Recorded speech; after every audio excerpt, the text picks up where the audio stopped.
मुझे गारंटी चाहिए थी। कैसी गारंटी? मैं नहीं चाहती कि रमशा के साथ भी वही हो जो सहर के साथ हुआ था।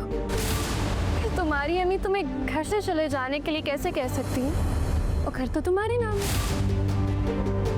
अंबर तलाक लेकर नहीं आई है, मसला हल हो जाएगा तो घर वापस चली जाएगी। अंबर घर से चली गई और वैसे भी मैं उसके साथ खुश नहीं हूँ। जिंदगी से तो नहीं गई ना?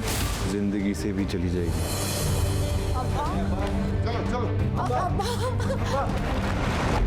सहर का निकाह है इस जुम्मे को। क्या? सहर का निकाह? हसन और अंबर की शादी एक गलत फैसला था और ये गलती हमसे हुई है। चलो अंबर। बेटा, ऐसा कौन सा भाई होगा जो अपनी बहन का घर खुद ही उजाड़ दे? आंटी, जब पानी सर से ऊंचा हो जाए तो बहुत कुछ करना पड़ता है। देखिए ड्रामा सीरियल मकाम कल रात 9 बजे सिर्फ ऑन टीवी पर।